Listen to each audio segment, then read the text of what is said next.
There are so many decisions to make when building out a van, and one that impacts your quality of life on the road is your bed. In this video, I highlight 14 bed design options, from the common fixed platform bed all the way to no bed at all.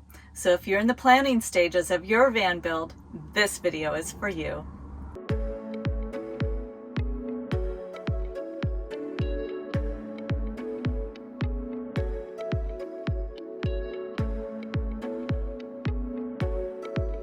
It's a queen size and it fits perfectly with even some, I don't know if you can see from there, but on both sides we've got some extra room for storage. The bed is a little bit wider than a queen and a little bit shorter than a queen.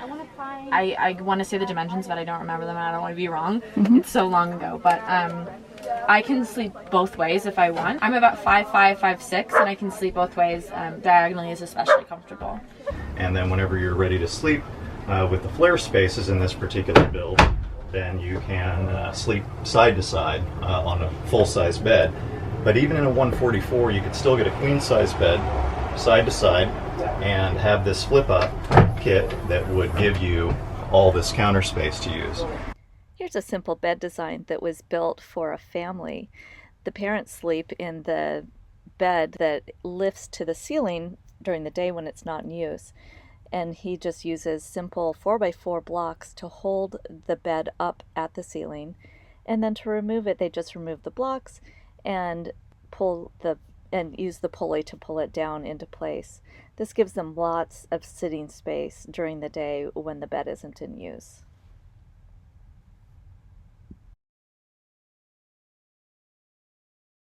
So we have a convertible couch in the front. As I said, we didn't want the high bed in the back.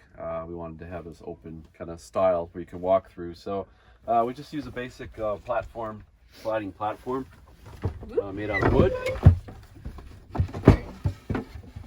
Pull it out, and we do the height of this to be exactly level. So this bears all the weight. And then we also have a box that we put here as well. And then this the cushions are just 3 pieces. As Heather said, it's a memory foam mattress cut into 3 pieces. Put them together, and then we use a fitted sheet, tight fitted sheet over top, and it holds everything together. Exactly. And then we can easily just, it only takes a few minutes to make the bed and put it away. Perfect. But honestly, we leave it out quite a bit when we travel. Yeah. The dog likes to sit on it while we're driving, and we can do our work and kind of relax here as well. Put it back. You can stack up the cushions again, slide the cushions over. We also keep the covers for the windows underneath it. Oh, perfect. So it's a good place to keep them flat so they fit properly. And then we just slide this back in. A bed that slides all the way out and becomes almost a queen size bed with these 2 panels laying down. I'm going to pull out the bed, show you that. So the passenger seat has to go back. At least that much. So it locks at the bottom. And just put this in this.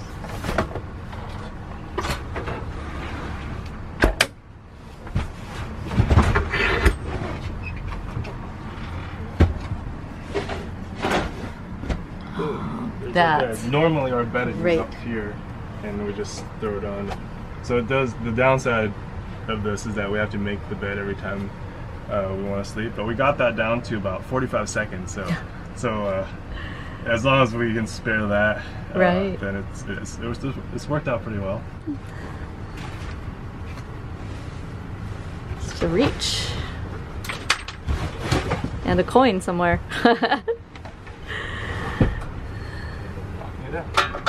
Cool. To take the bed down, there's 1 pin back here. I just pulled that out. It uses a cam functionality to clamp so it doesn't vibrate out when you drive. And then by pulling in the center, and pushing in the back,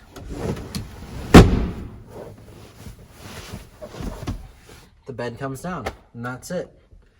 It's 4 feet wide by 6 feet long, and plenty big for most people. To put the bed back up, you get to take a ride. It's kind of fun. So you reach back here and grab this string. And there you are. The bed's back. The client decided to add what they call recline mode. So instead of having it fully in, there's actually a second point for the pin. So you can have the back just ever so slightly reclined for a more comfortable seating position. You can see this bed design, since it's on drawer slides, allows for storage to be maintained underneath. So the conversion from a sofa to a bed is very easy. I just take these pillows, place them there for now, and I just put these two cushions on top like this. And then I just pop out my pin that I mentioned earlier. So she just converted from the couch to the bed. Yeah. And there's the bed. So I was warned before deciding on this bench to bed style that a lot of people get it and then they end up not converting it every day. And I knew that, but I wanted a place to work remotely, so I was like, I want little benches to work and stuff, but I don't convert it like at all. Like, it stays in bed mode pretty much all the time. You know, I wanted to do this for the tour to give you a full picture of what it is, but honestly, if your goal is to get on the road as soon as possible, do a fixed bed. And even if it's not like to just get on the road fast, do a fixed bed, because there is nothing worse than just being ready to lay down in the evening or whatever and having to put all your stuff away, set it all up. Like, it's a process. All right, so let's start with the bench to bed conversion. Yeah, so these lift up for lots of storage. So to get this bench into bed mode, I pull out these slats, and this is called a French cleat. And basically this just boop rests in there, and then, well, this slides down like that. This one is one big long one, so I can't pull that down right now, but you get the idea. Absolutely. So this is our large dinette area. We have a little swivel table here that we can use if one of us is working, but we also have a larger table that fits to this base where we could have potentially 6 people sitting here. We've done 4 people where we're playing cards at night, but we really like the versatility of this space because it opens up this back area so much more. By night, the table, our longer table, sits on both of these lips and fills in this entire gap, and then our back cushions come in and they fill in the space. So we have almost a queen size bed in the back by night, but it turns into this enormous dinette area by day that we're able to work from, eat at, play games at. So we really like that the space changes so much and we're able to utilize at all times. I know some people don't like converting it every single day, but for us, like, it opens up the space. It makes the van feel so much bigger that it's worth our while to do it every morning. Sure. So we bought these hinges, Jackknife hinges, from a company, and it was $100, and you can really add them to any supports. And then you can swing the back down and create like a nice space where you can utilize the space by night. We bought an IKEA mattress, and then we used an electric knife to cut up all the cushions, and then we had an upholster every single cushion that we have in the van. Okay, sounds good. All right.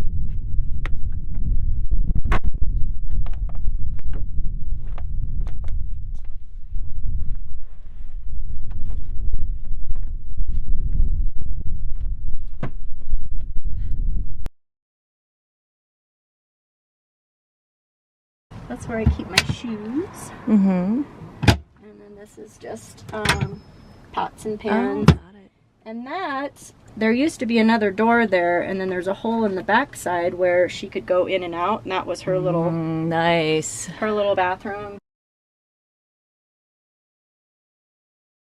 My bed is just a piece of plywood that is laying over storage bins, and the storage bins just pull out from under the plywood. I don't need to have any special lifting or anything like that. And that does give me a lot of space. I did have a wooden platform bed in here that I took out because it took up space. It was weight in the van. And I saw another Nomad that had a piece of plywood over bins, and it was working beautifully for her, and that has worked well for me. Whenever it comes time for bed, all I have to do is pull the hammock out, clip it into a D-ring in the back, one in the front, and you have a bed. You'll notice I've got multiple rings up here.